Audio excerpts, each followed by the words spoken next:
I want to welcome everybody tonight to the February Zoom Roundtable discussion. A few things I wanted to cover first, and then we're going to open it up to overwintering, monitoring, and what to do, and bringing into a little bit of spring success. We'll go over that just for a few minutes.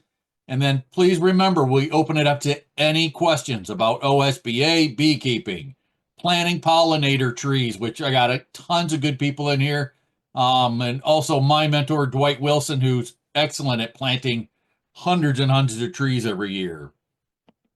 I first want to drop it down to the Zoom Roundtable registration.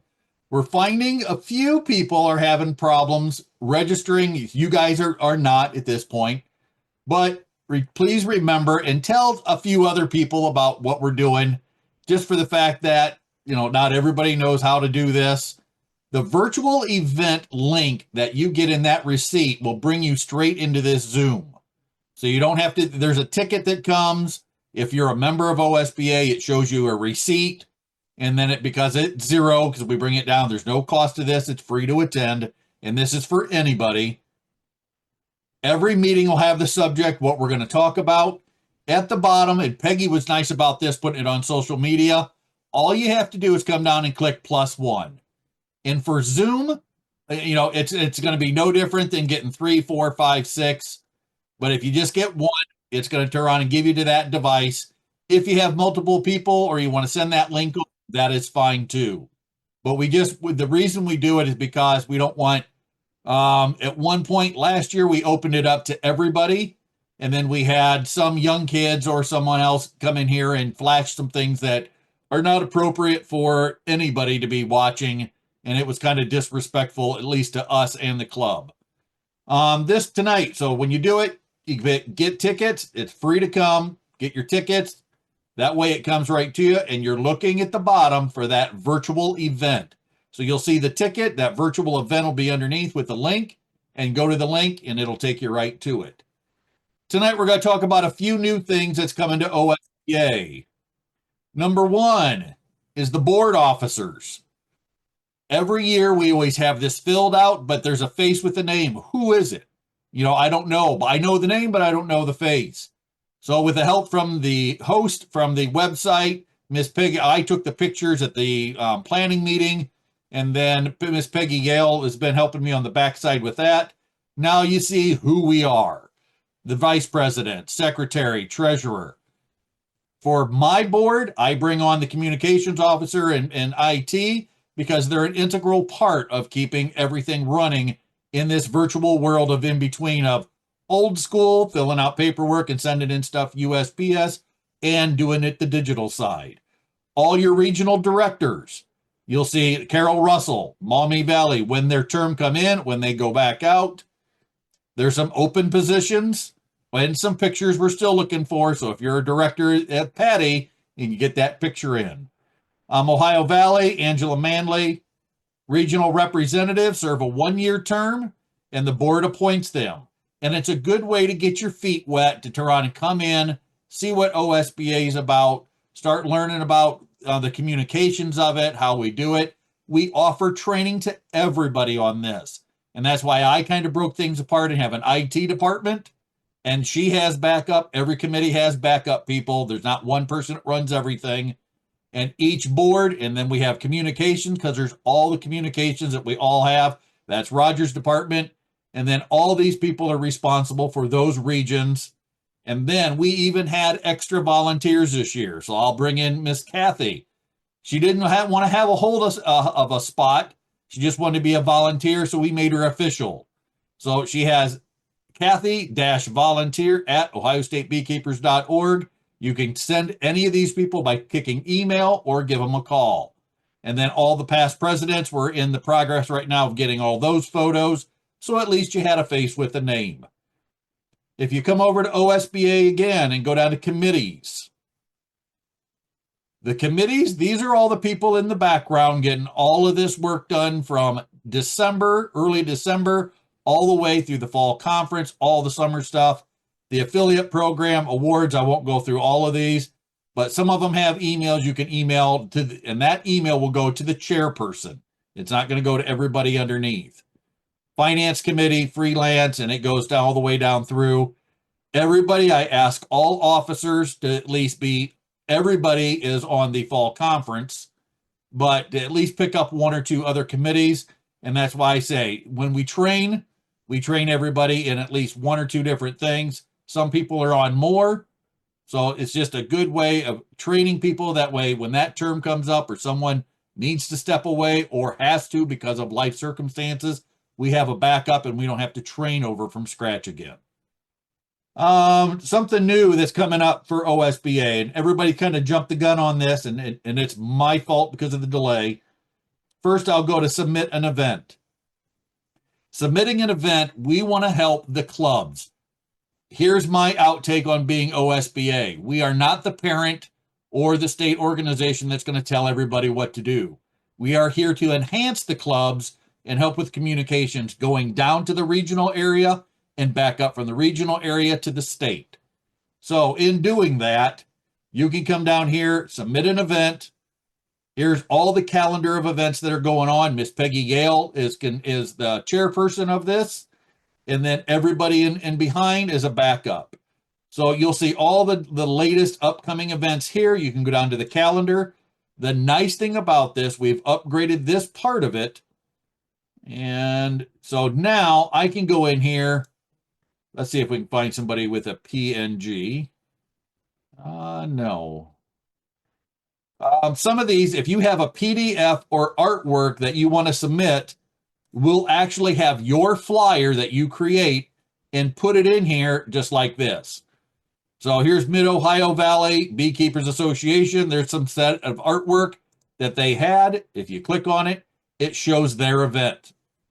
So not only can you submit your event for the calendar, the time, the date, who to contact, if it's a field day or it's a hands-on or just a club meeting, you can submit all that stuff. We'll also let you add this information in on top of it. And for the techie people on this, you can turn around and follow it. You can follow this calendar. You can add that if you have a Google Calendar, Google, iPod for Apple, Outlook, or Live.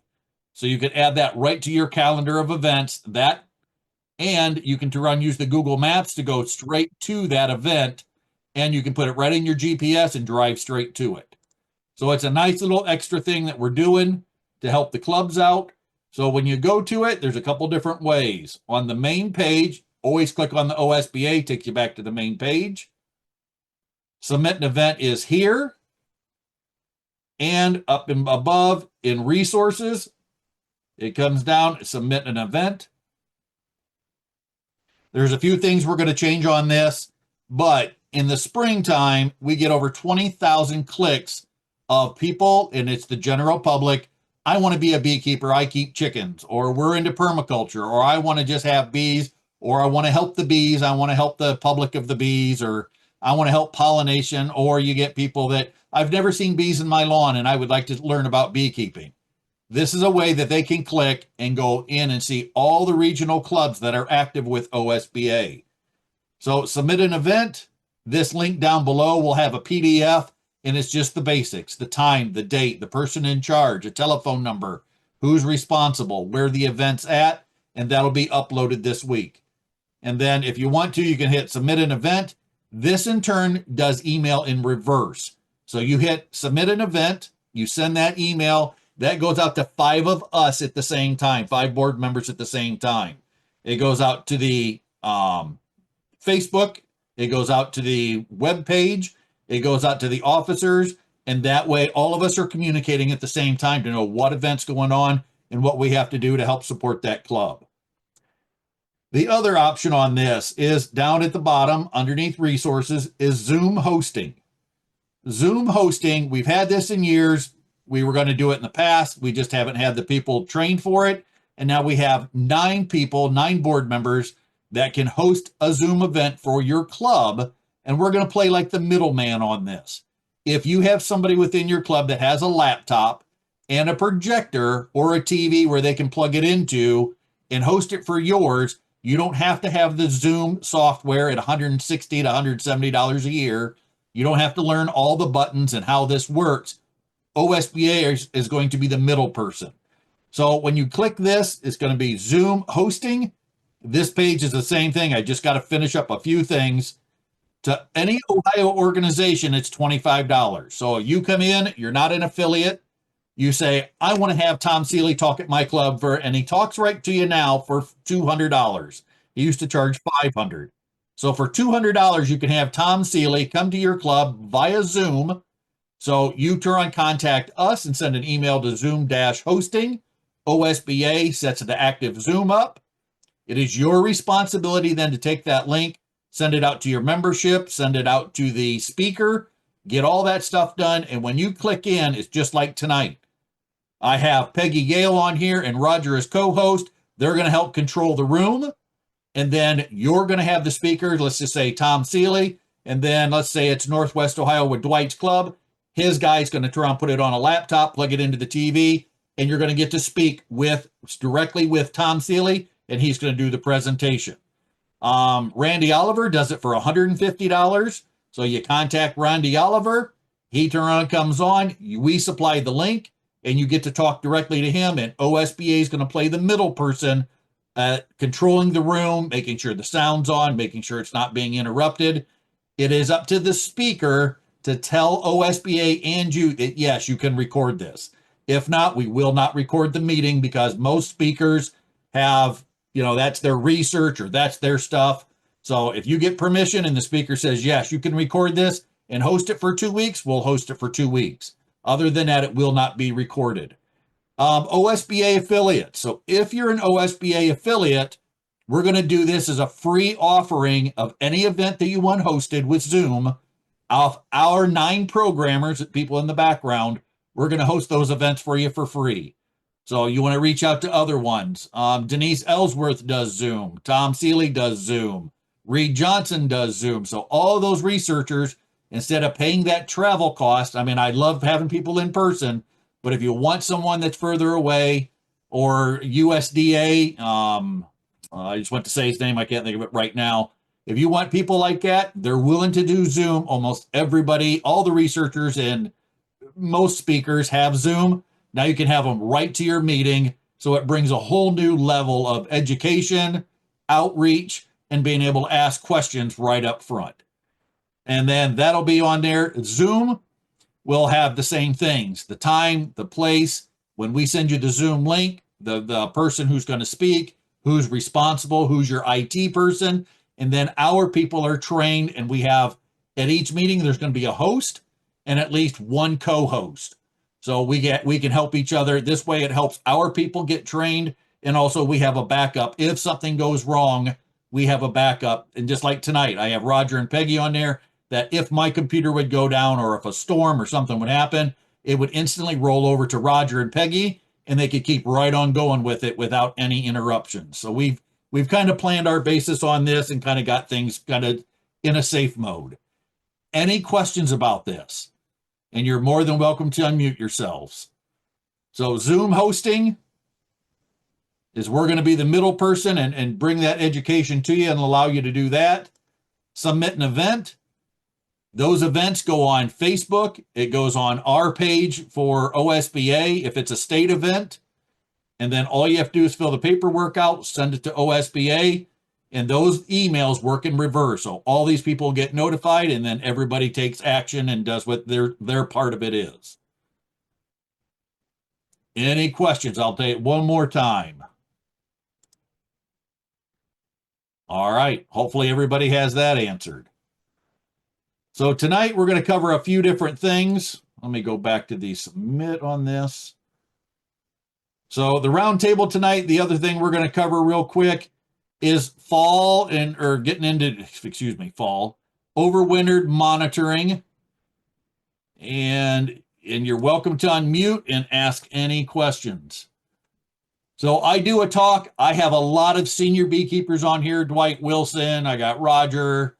There's a lot of good people on here that can answer questions.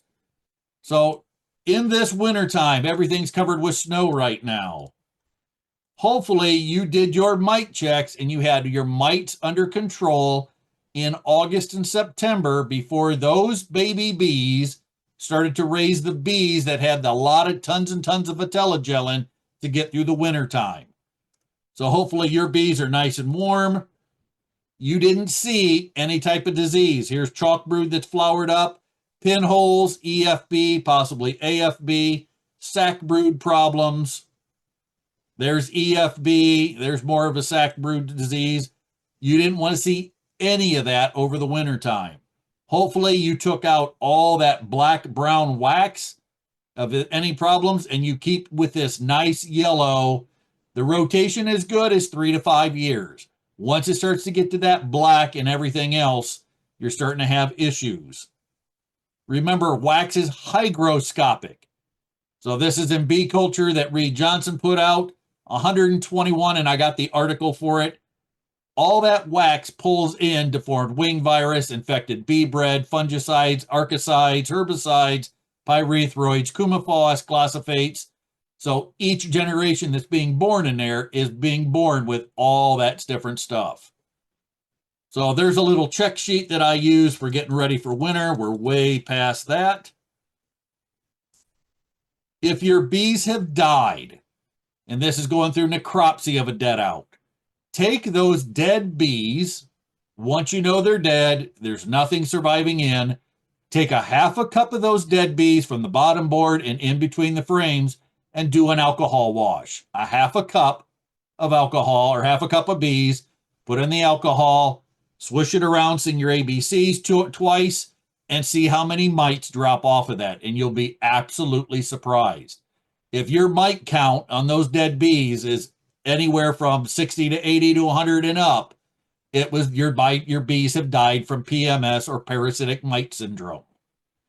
If their heads are all in there and their butts are up, it could mean other things, starvation and things like that. So don't just take your dead out. Take a half a cup of those dead bees. This week is like Kathy and Roger was saying a little bit ago, and also Peggy, it's going to be very warm out. A good time to get in there, clean that bottom board out. I call it popping the hood, pop your telescoping top, and see what's going on, and just take a little brush, clean things out and clean things up. Here's 2 of them that I did, and this is what I did, I think 2 years ago. So there's the dead bees. This colony was busting at the seams. I know the person personally. They said, Jamie, this thing was busting at the seams. What was your mite count in October, September, and October? Well, I didn't do one. So we did it. That was like 132. Here's 160. So what it is bees die of? PMS, parasitic mite syndrome.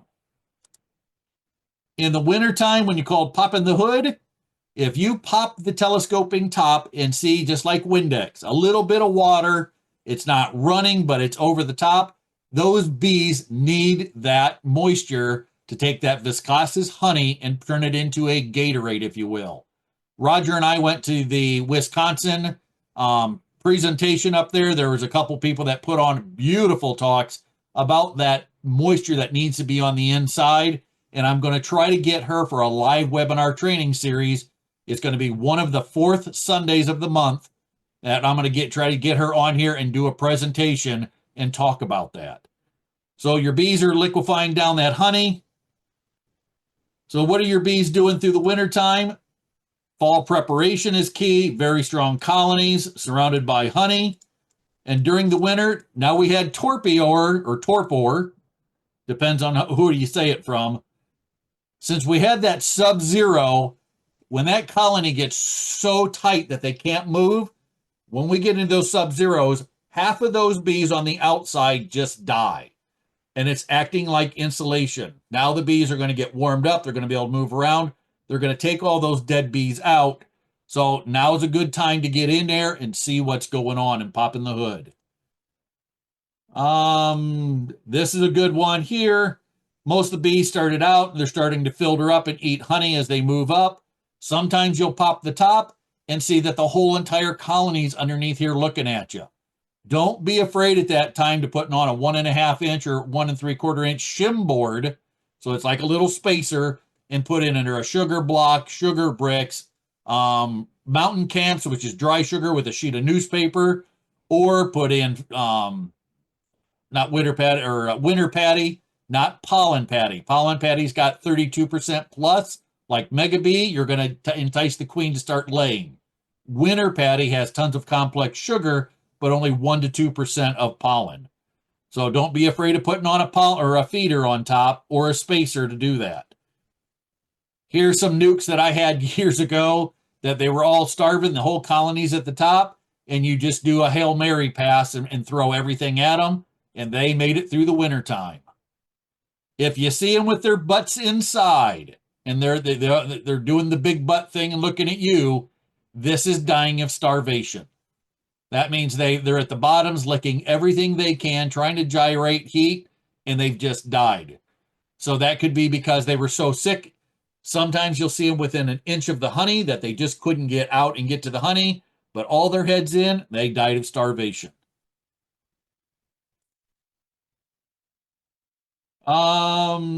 Everybody should understand this. In the springtime, are you ready for your flow? And what is the flow? Depends on your nectar source and everything that you have blooming in that whole time up to that May, June, July, and then in through the season. Weather patterns, is it going to be a wet, nasty, or is it going to be dry and hot? In your area, if your apiary's here, your bees are like going to the grocery store. What's within that corner market? What's something they can go out within that 1 mile or 2 mile?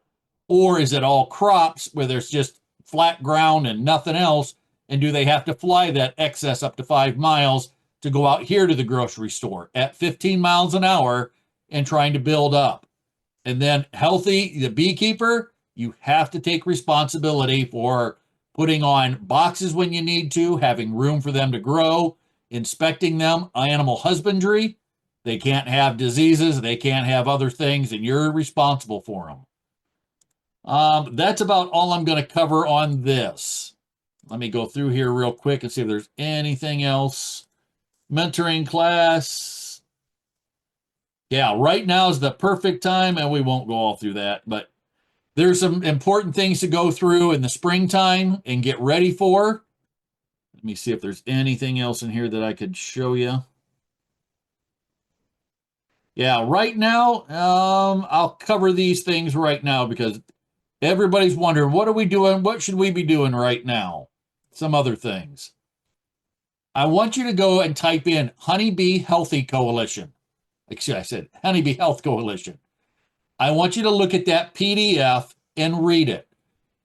If you don't like reading, they also have videos on it, and understand the miticides and different things that we're using, Apivar, Apistan, Formic, HopGuard. Understand all the different efficacy and kill rates. There's nothing we have that kills it 100%. But I want you to understand the PPE, personal protection equipment, what you have to apply it safely, when you should be putting it on, and what to do to keep your mites under control. And your threshold is 9 mites per 300. And I'm going to say this over and over. Check your bees every month at a constant time. First of the month, last of the month, but be consistent. All the diseases is all the things that you do not see. Acute bee paralysis virus, cashmere disease, Israeli paralysis virus, acute virus, slow bee paralysis. You know, there's 34 plus, and there's some research going on that there's over 80 different diseases, but you're going to see deformed wing virus or K-wing, and those things are going to pop up first. So your goal is always sustainability. Get some books. Start looking at books. Sit down. The Increases Essentials from Connors. Queen rearing, if you're going to start getting into that. Read the books now and start thinking, what am I going to do in 2025? What am I going to come out with? Do I want to make nukes? Do I want to do cut comb? Do I want to collect pollen? Start watching researchers. And I'm not talking about backyard people that shove bees down their shirt and they put them in their vehicles and do stupid things with them, but researchers like Jamie Ellis, Michael Palmer. So people that the .org or the universities that are doing the research to keep things good. Start going to the bee classes that are coming up. If you're a second and third year beekeeper, go take a beginner class again, because this time when you go, you'll go, oh, the light bulb. I do understand that. Now I understand what's going on with, rotating colonies or rotating frames. So that'll start making a lot of sense to you. Find a lot of good people. And this is what I surround myself with. Number one, my mentor, Dwight, that has always been my bee dad. Rich Whiskey, Peggy Garnes, Roger, a lot of good people that do good research and they have bees year from year and teach it to the next generation. And then this is what I like to do is mentor. My granddaughter used to do it, but she doesn't anymore. So any questions tonight? And then I'm going to open it up to anybody. Anybody that has questions, thoughts, it doesn't have to be on beekeeping, can be about OSBA. If you're going to talk about what to plant, I'm going to rotate that over to Dwight Wilson. Anything on your minds? You're welcome to unmute. Have you ever used? Go ahead.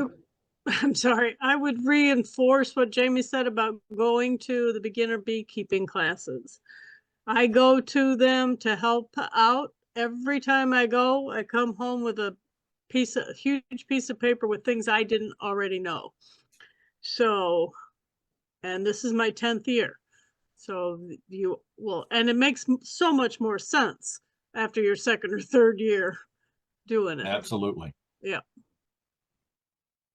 My first year out, I took one in Medina. I took a beekeeping course. I took one in Columbus. I took one in Van Wert area. And then I met all the people like Nina and Dwight Wells. My last one was John George told me, why are you traveling taking all these classes? I said, it is an overwhelming. So think about the first time you took a beginner beekeeping course. 10 plus years of information crammed into 6 to 8 hours, depending on the club. Some clubs do it differently. And your eyes look like deers in the headlight on the highway when a back truck's getting ready to hit you. So I took multiple classes thinking, and John George said, why are you traveling all over? There's a guy right in your backyard that would help you. And I said, who's that? And he goes, Dwight Wilson. And I met Dwight, and then everything now is just a blur. But it's been absolutely an amazing trip. I'll have bees till I die at 90 plus. Clay, you had a question. Yeah, does anyone use their inspection tray in the winter? And I've noticed in the past that if I've got a lot of bees and they're active, they'll be going to the honey, uncapping it. That those cappings hit the inspection tray because gravity works, and I know my bees are okay in the winter. Has anyone noticed bees being okay, but things not dropping on the inspection tray? For example, they're in that October state that you mentioned. Yep. Let me switch to this, and I'll draw things out for everybody because I want you to be able to put the words with something. If you're going to use a drawn board, if you turn see all the cappings in different piles, you know that colony. If I pull that out, that means the colony's over here uncapping stuff. And you see all those uncappings, and you'll see that debris. As the colony moves, so will this debris to a point. Now, if the temperature drops enough, they're going to cluster up, and maybe they don't need as much honey. Maybe they have enough moisture with everything else, and they're just stuck in that little limbo. But you should always see at least a little bit of debris. And it's not bad to take that once you pull it off the back, turn around and clean that off, kind of make some notes. And the best beekeepers I know make tons and tons of notes. Write down the notes. I seen them on the left-hand side. You know, if you want to, it's a little hard to write on the telescoping top now. But during the summer, I'll take a Chinese grease pencil and write on the top and put, Q, check. That means I have a quality queen. B, brood. And then you can turn around and put notes up there, your own kind of shorthand. You can do it in a tablet, or if your cell phone, put it in a Ziploc bag so you don't get propolis all over it, because we know we love propolis, and use it and take pictures of it. And then through the season, all of a sudden your bees moved up, or all of a sudden you pop the top, you pop the hood, and there's your colony looking at you. What do I do now? And you could be in that, Clay, where they may be at the top. So look at the bottom and see what kind of cappings you have. Is it to the left, to the right? Another toy you can get, I mean, I hate to say buy toys, but another toy is a flare unit. And you can take a flare, take a picture of the colony, and you'll see that heat moving left or right, up or down. Anybody else have any other comments on that? Roger, Dwight?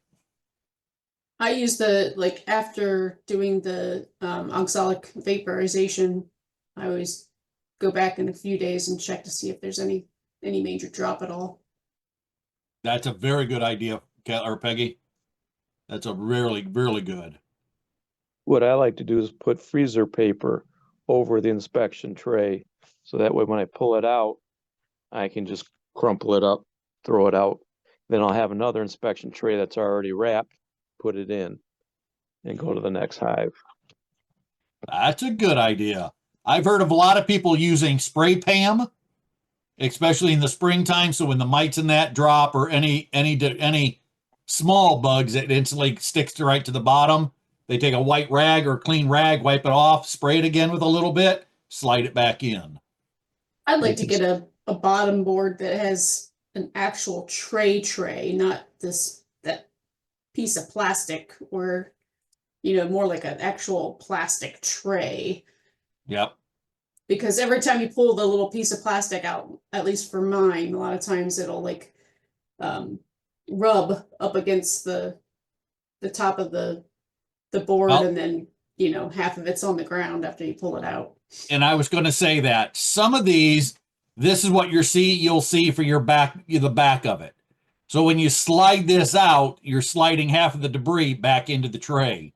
Yeah. Some things to do if you have the woodworking challenge with a jigsaw or saber saw is to cut this up a little bit. Let me get my torque tool here. Envelope. And actually take this, and you could cut this out a little bit. Don't leave, I mean, I wouldn't cut it, and leave it like an inch or anything, but leave this, cut this up a little bit, or if you're skilled enough, and please don't cut your fingers off doing it, laying this on a table saw and cut that groove a little bit more. So when you pulled that slide out, the debris would come and you'd be able to see it. I have the plastic Be Smart bottom board, so I can't. Oh, they have a little bit bigger gap. Yeah. Good idea. I'm going to add, though, you should check your bottom boards more often so you don't have so much debris on there. But I am very guilty to having lots. Peggy, I engineered my own, and I do have cafeteria trays underneath. Yeah, that's what I'd like. Yeah. You trust me, now I end up with a 1/2 inch to 3/4 of an inch of debris on there sometimes. And I thought I was going to be really smart and make it extremely tight so the bees can't get in there.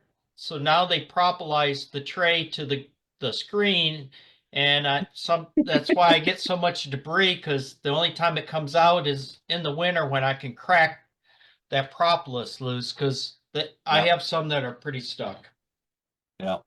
Could you put like Vaseline on the edges of the tray before you put it in? I never tried that, but I mean, they just, when I clean up some of these dead outs, there's like a 1/4 inch thick of just propolis between where the tray is. I've learned to give it a bigger gap so it drops down. The bees have trouble propolizing that. And I will say that as an inspector. If your county inspector comes and says, when's the last time you pulled that? And you say a week, and I can't take a tool and I have to almost break the wood to get it out, that means you haven't been in there for 3 to 4 weeks, and the bees have either stacked all that up or they've propolized the plastic inside. Anybody else have any other questions? I have a question. Well, it's a 2-part question. Yeah. So I'm out of state, and before I left, when it was warm, I got in 3 of the hives. So I have 2 questions. My first question is, one hive, I initially did not see any bees coming in and out of, but there was activity at the other one, so I was concerned. And then I saw a few bees coming out of the top rear entrance. So I was like, let me unsnap their bee wrap for their hive wrap for a minute, just so I can get in between the two deeps, which I know I probably shouldn't do, but I just wanted to get in there for a second to see if they were alive. And they were. I could Yep. see the cluster like right on the edge. So my question about that hive is all the other ones I've been putting winter patties at the top. Okay. And some of them have started to nibble on them. And then I have another one who's aggressively, I just keep putting winter patties in there. So this one, do you ever separate those two deeps and put a winter patty in between the two deeps, or no, they'll come up when they're ready?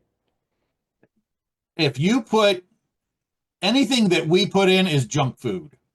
So if you have an inch and a half shim, it's like, and I'll say this because I'm a heavier set guy. It's like a fat kid in a candy store. So if you put the junk up top, and I'm saying that could be a mountain camp with dry sugar, could be sugar blocks, could be fondant. If they need it, they're going to come up here. Let's just say this colony doesn't have enough room to move, or they're moving around. They're going to go inside here. And if they found the junk food up top, they're going to go up top. If you want to feed them, to me, and I'll say this, the stuff we put up top here is insurance. It's insurance policy, just like you're driving your car and you have to have insurance. If they're going to eat it, they'll eat it. Most bees, if they have enough pollen and stuff down inside, they're going to eat it down here because it's acidic. Honey doesn't mold. Everything they already have the enzyme and micronutrients in it. So they're going to stay down here, left, right, and they're going to start coming up through this. If it gets warm and the bees see the treats up top, always they're going to turn around and get into the sugar. They'll get into the fondant. They'll get into things like that. But you cannot feed. I mean, if this, like I showed you the Hail Mary pass, Yeah. if they completely run out of honey and stuff to kind of neutralize that, and this whole colony's up here eating on junk food, then you'll get dysentery where they're crapping themselves on the frames, on the outside of the boxes and stuff, because it just goes right through them. So that's one side of it. Okay, so that's my question about the other one. It's an Italian hive that kind of went rogue at the end of last summer into the fall. Okay. So they are a robust. And I did get a FLIR camera and took pictures of them the other day, and they're huge. And so so with them, I keep putting winter patties at the top. And I've had to put like one, I guess like every week and a half. All the other ones have them because I just want them there in case they need them. Yep. So my question about the Italian one, and like they'll come out when it's 25 degrees. They are just they're rogue. So my question about them is, do I just keep giving them winter patties? If in the springtime here, if you quit feeding them, I've noticed they'll crash. Okay. Because now they're used to having it in, and maybe they have a colony. If you look at your flare unit, and I use a flare also. If your heat mass is like this, I mean, it's covering most of the box. It is. That means that family is so big. If you start feeding and they're used to this and you stop, they're just going to crash and burn. Okay. It's big. Yep. The other ones are not. That one is. Okay. Other ones on my flare right now, I'm seeing about like that. Yeah. A little bit smaller. So Okay. if you're feeding, be consistent about it. Keep it up there. Are you having to babysit them? Yes. But I would much rather have a live colony in the spring than it is a gigantic dead out with mold and whatever else. Yeah. Okay. Another thing to do, I'm a little bit precautious about breaking these deeps up. I mean, if it was 45, 50 degrees, crack it, open it up quick, but have your stuff here. I would never put winter patty down here right on the brood. Now in the springtime, if I hit March and it's looking nice and you want to put in pollen patty. Now here's two different things about this. Take your pollen patty, rip the paper off one side of it, see where that brood's at. Okay, so say it's here, or let's just say it's here. Take this top box off, put the pollen patty right here above the brood, put that back together with the paper, the paper that you removed, that side down. So they're instantly going up and feeding on it. But here's some different things that happen. If you start feeding pollen to them, that colony, let's say it's your Italians, these things are going to be busted at the seam by about the second, third week of April. So do you have another box ready? Do you have gear ready? Do you have all this other stuff to make a nuke up? So it instantly puts them into overdrive. So if your goal is to make splits in the spring, yes, feed them up, come over here. You know, you can take this colony here or take another colony. Let's just turn this into a nuke.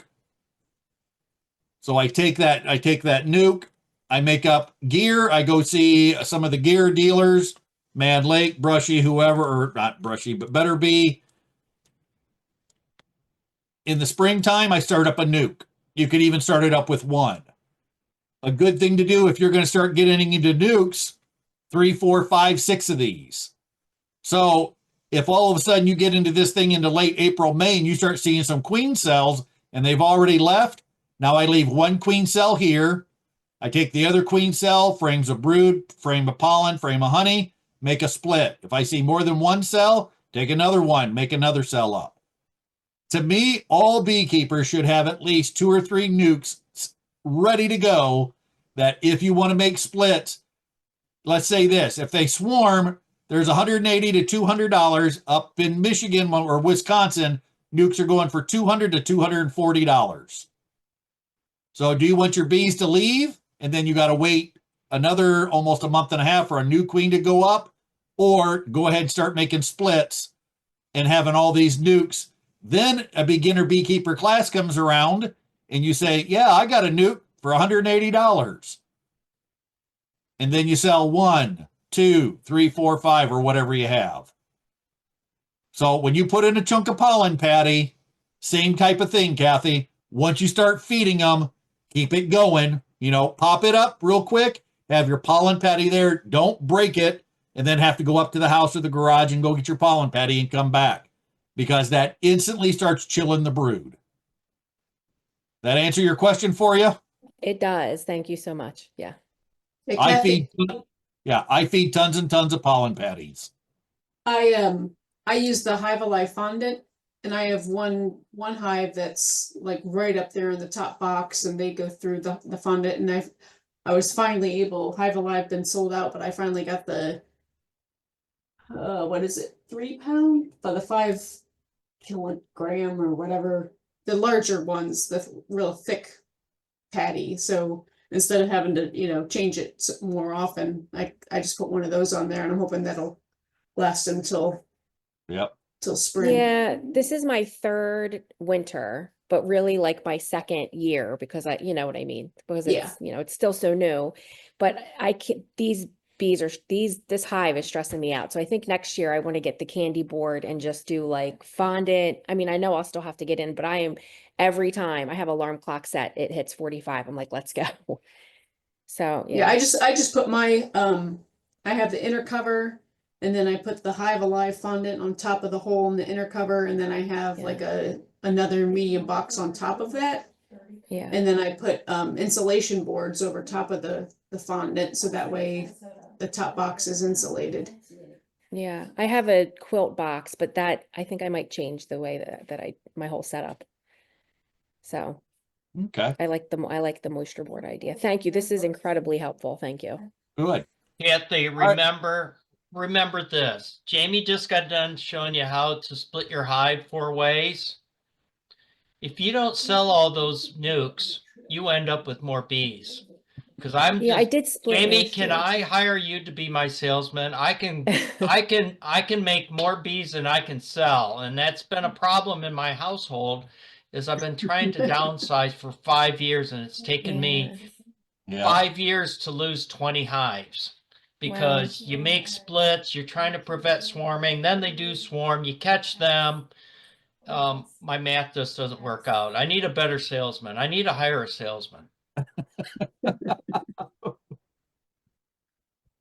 All right. Any other questions tonight?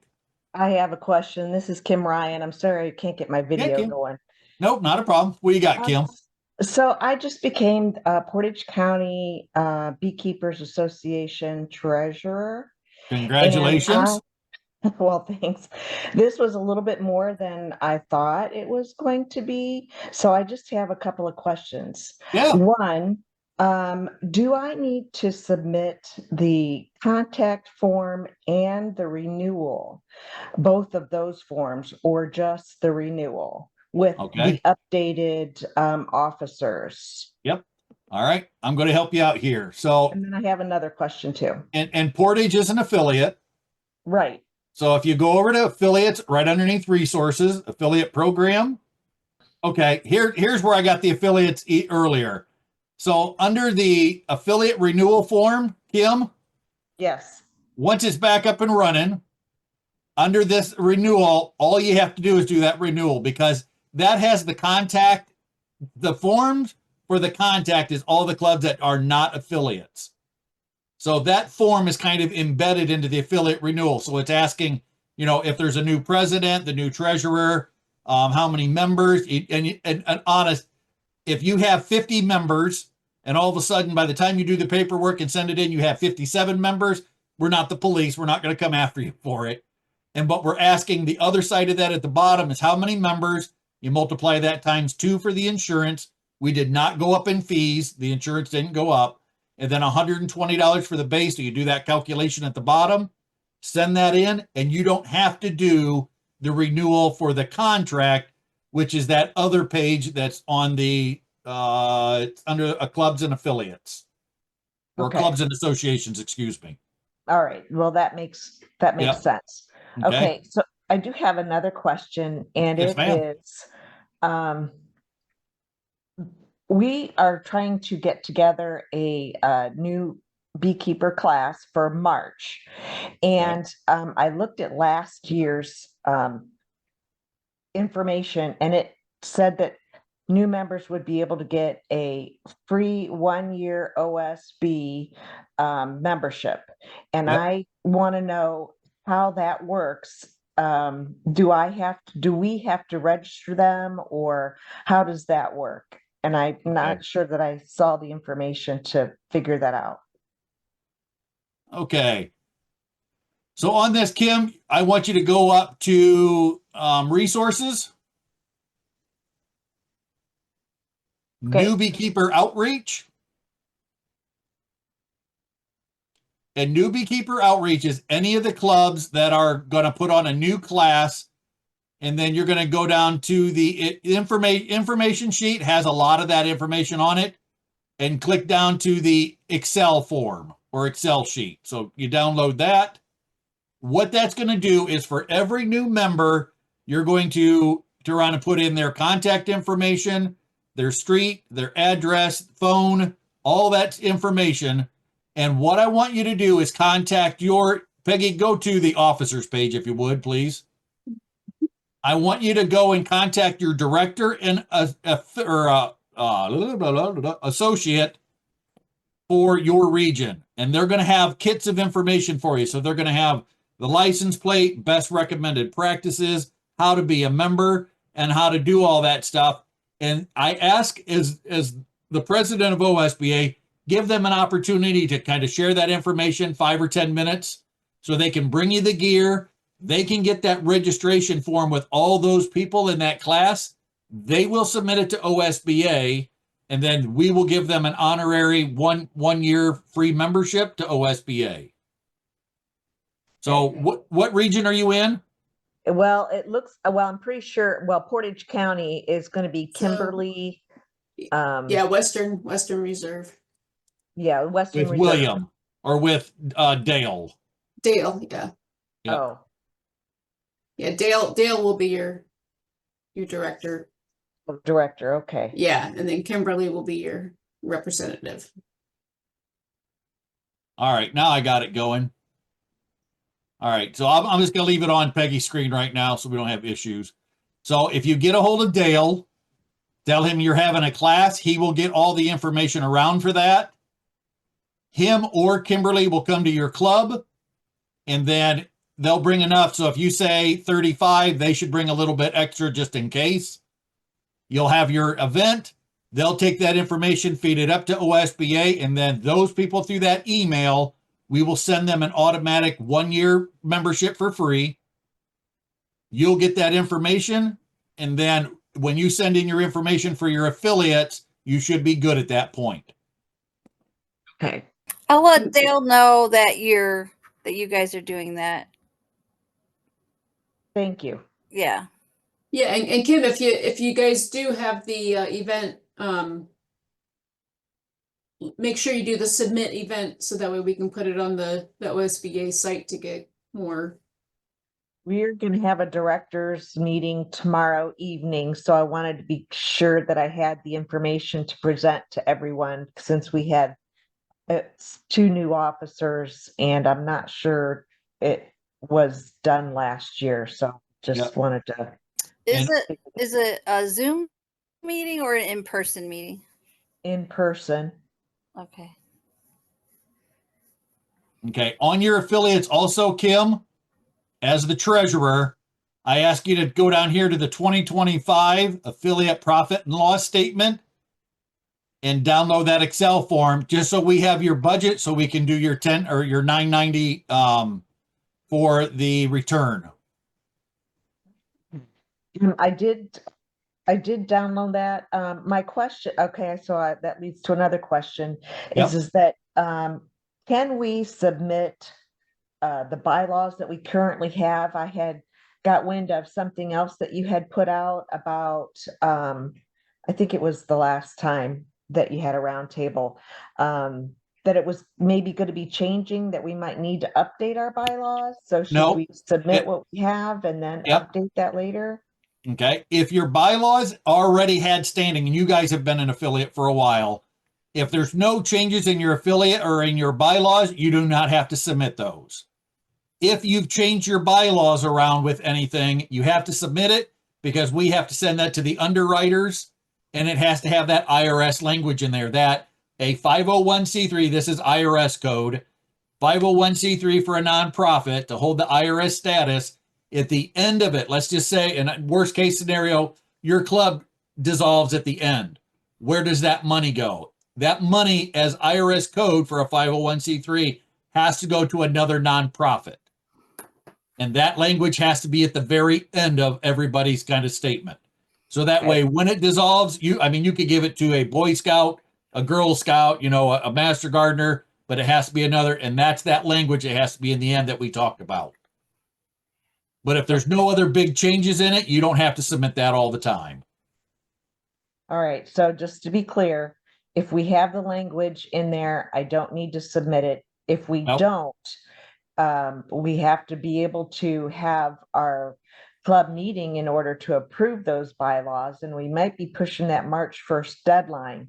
So then I revert back to my original question. Can we submit what we have until we have the time to update our bylaws and then submit that? Yes. And if you want that additional IRS language, there's a page with it, and you can put that at the end of your bylaws. And it just shows, and I'll just click on it and we'll just go through it real quick. It just says article amendment of constitution, disillusionment. So if you disappear, who is that money going to go to? And for me, and it's just a sample on there, the past support for Black Swamp, it's my club, that we would give the money back to OSBA. So it doesn't have to say Black Swamp. I mean, don't take that. It's just a sample, but it's got to have that constitutional on there that it's part of the 501c3 of the Internal Revenue Service. Okay. I think that kind of covers some of the questions that I had. And so if I get this right, if I have other questions, I should reach out to Dale as the director over the Western Western Reserve area. Yep. So he's going to get you the kits for the beginner class. He's going to help you with that registration of all those new students. And as the treasurer, if you go over to these renew options, it kind of walks you through 1, 2, 3, and it kind of walks you through all the steps. Here's all those other things we need down below. And I think William is the OSBA treasurer. We're going to put together a small little class because we're getting a lot of questions about this. and we'll maybe have a class next weekend, and just we'll do the same thing, record it, send it out to all the clubs if you can't attend in person, and kind of answer all these questions about putting in the power of attorney if you need to, or what you on the additional language and things like that. And if you have any questions on the affiliate side of this, send that to president@ohiostatebeekeepers.org, and I'll answer you right back. I might have a question about that power of attorney. Is that the current president or the original past president that started the club? No, the power of attorney is what we had because we had some issues at the last president of OSBA.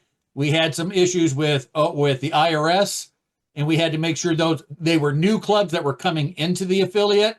So we had to have a power of attorney to check their status if they were revoked, or if they were in good standing, or if they were in a kind of neutrality.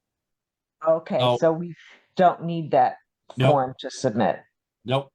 Okay, thank you. You're welcome. I'm I'm done. going to grab one from Ed online. Is there a location on the website for folks to list for nukes, or does it get added as an event? I wish we could say that we had that. We had it on there before, Ed. The reason we took it off is because it got to be people were kind of docking each, or putting down, or I call it docking because that's what they call it in the internet stage, that my nukes were better than others, or so-and-so's has AFB, or so-and-so has disease. And it got to be a huge, gigantic mess for OSBA to kind of put that out. It was a general listing of everybody that had stuff for sale. The best thing I can tell you, OSBA is not going to get back into that. It just created an absolute mess for us. The best thing to do is talk to your local clubs in your area. If you want to advertise, you can go into, it is the resource page newsletter. You can go into the newsletter. There's one for the volume.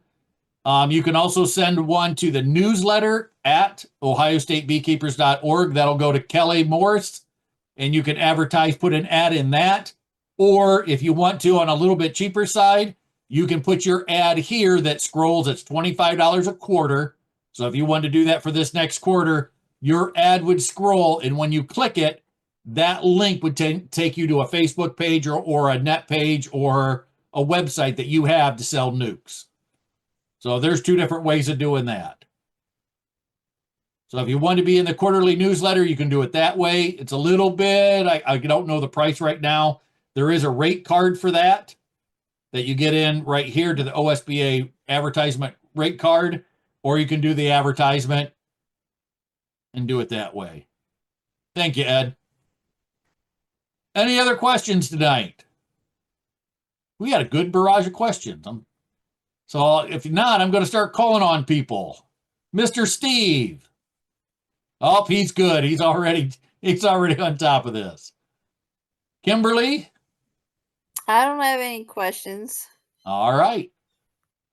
And Mr. Ed asked Mr. Doug Reeky, any questions tonight?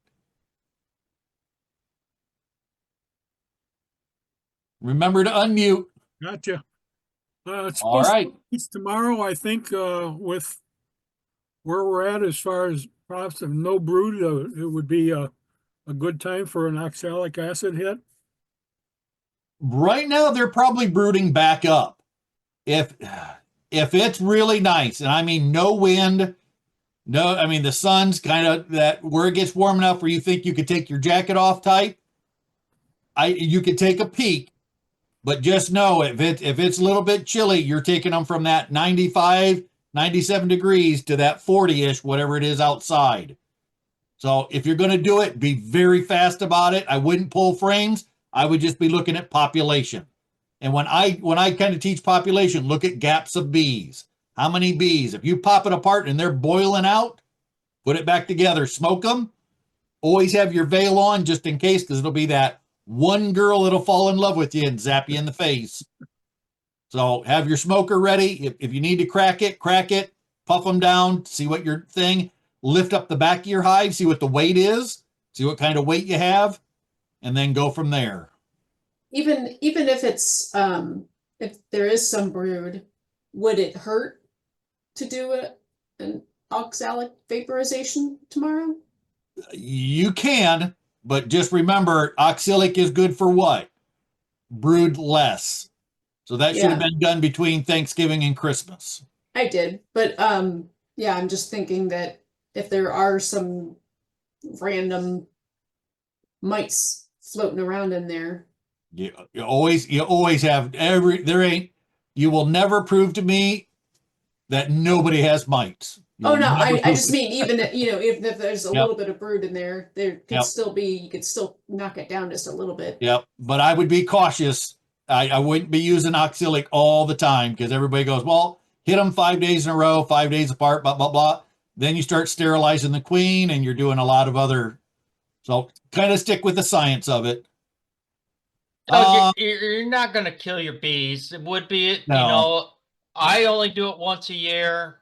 A lot of people do it twice. I'm trying to find Central States participating in a study of when bees become broodless and when they start to brood up. And the last report I saw, Central State still said bees were broodless, like in mid-January. Yep. The brood was still way even below Tennessee. So they're probably fairly broodless yet. And remember, we just went through this sub-zero, so it would be a decent time to hit them. But I wouldn't wait much longer. Tomorrow, Yeah, you could do it tomorrow. it's on my calendar. All righty. Mr. Clay, any questions? I already asked the one, but I always have a lot of questions. It's after Mr. Joseph? I'm giving you a break tonight for a change, but That's all right. From everybody else. That's why we're here. That's why I'm here. All right. And I'm gonna leave the final word tonight to Mr. Wilson, my mentor and friend and B-Dad. While he's thinking of that, I'll ask another question. All right. Anyone have their inspection trays so frozen with ice that they couldn't pull them out? Yep. How does the water get in there? The water condenses in the top, and Roger and I just watched a beautiful presentation in Wisconsin about it. The cold outside, remember, the cluster's only heated at the cluster. So as those outside walls get moisture on it, just from the bees exhaling CO2, it starts to condense that moisture on the outside. Once it gets warm, it drips down, it hits that rail, it instantly just freezes in the spot. And what Peggy said today, and I've never thought about that myself. Peggy Gale, take some baby or Vaseline and run against that. Why don't we see mold on the outside? Is it because of the propolis? Because of the propolis. It's hard to believe. Is it mold on a tray? Hard to see. Hey, Jamie, am I unmuted? This is Dwight. Yes, sir. Okay. Hey, Jamie, you so many good compliments tonight. I just feel just a little bit overwhelmed, but thank you. But Jamie did work with me he called me up and bugged me till I said, okay, let's get to beekeeping. And for 2 years, he worked with me, but he moved on to way beyond my ability. So I still enjoy my bees. And this time of year, there's two things really we have to worry about. One is ventilation and food. Now, the ventilation is sure an issue in the last couple of years about unventilating and not ventilating. But a lot of people, including myself, for years ventilated with a feeder rim on top with a hole in it, so they had an upper entrance. And I've been very successful with that. So I would just say, whatever you do and you're successful with, that's what you should stick with. Now, until somebody proves you this is a good way to do it. Because I've tried many things that people try, and it's like, oh no, I call it voodoo, and I lose a whole bunch of hives because it didn't work. But I fell for it, let's say, and that's normal. But another thing that Jamie, let me say one other thing. See, feeding that rim up on top, I will slide in candy board or basically sugar bricks that I make in little paper cups or bowls that fit in there. And if the bees are on top of the frame, I will feed them. If they're below the frames, I don't feed them. Of course, they got plenty of honey. So that's just a quick inspection, which I'll be doing tomorrow to a lot of hives. If they are on the frames above, they get a sugar brick. But that's just things we do as beekeepers. We have that insurance. We don't want them to die, and that's just the way beekeeping is. You got to do your thing, and there again, I go back to whatever works for you. That's what you want to do. And that's about all I can say other than I enjoyed the meeting tonight, Jamie. Thank you. Thank you very much, Dwight. If everybody wants to look at the chat, Roger put in there the link for the winter cap brood monitoring and honeybee colonies from Auburn University. Thank you, Roger, for doing that. Hey, let me add, the last report they have up is from the week of January 16th. The brood was still on the south side of the Appalachian Mountains. And I think last week was the read look. So maybe this coming week sometime the new report will come out. Okay. But even up against the Appalachian Mountain, like at Atlanta, they're talking 1/3 of a frame of cap deep brood in Atlanta 2 weeks ago. Wow.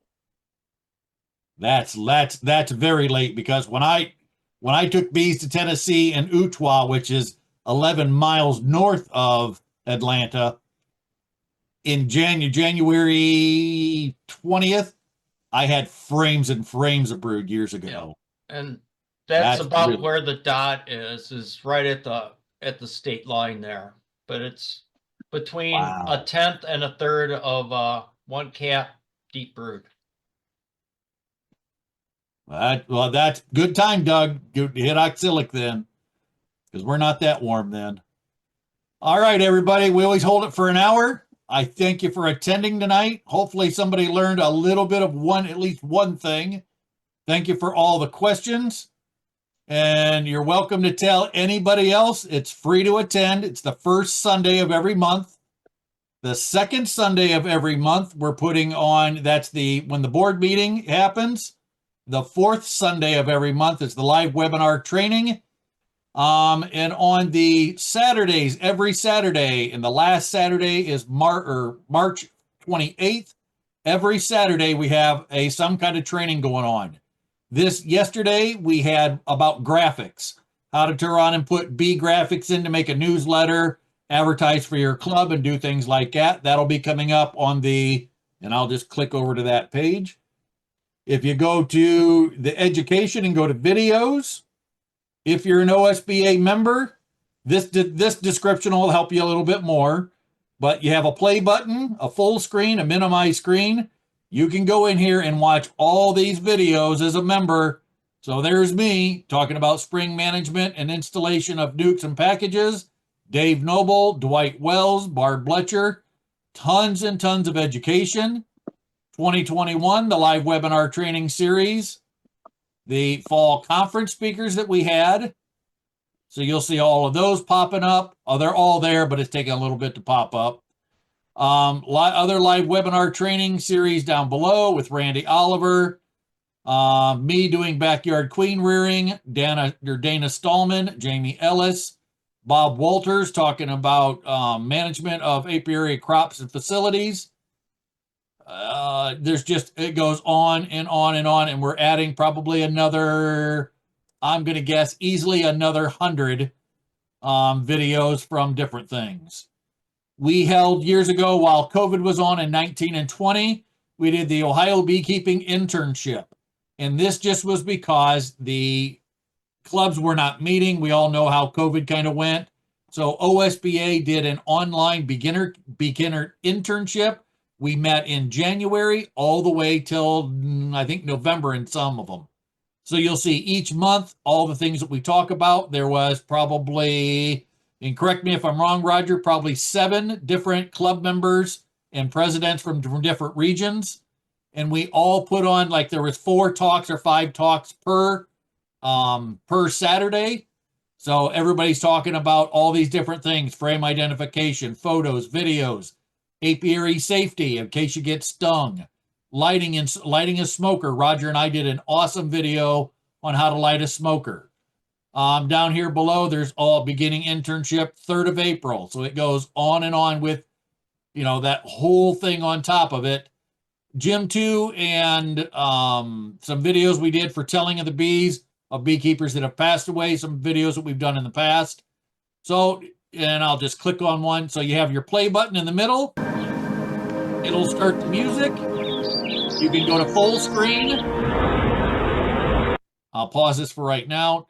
You can go to full screen, watch it on full screen, go down to the corner again, minimize it, and then just go video to video to video and watch all this education. And there are people, like, you watch TV series and you purge. You can purge and turn on and sit in front of it and watch hundreds of educational videos. Jim 2 and John Grafton videos will be posted up next. And then we're going to get the 2023 and 2024 videos loaded up once Roger and I start going through them. So thank you for joining tonight. Remember, Saturdays is all about education. And other than that, I want to thank everybody. Thank you for your questions.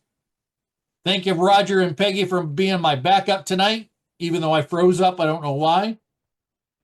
And we'll end it tonight with number 1 rule: there are no dumb questions, because we've all got to learn some way or somehow. Thank you very much, everybody.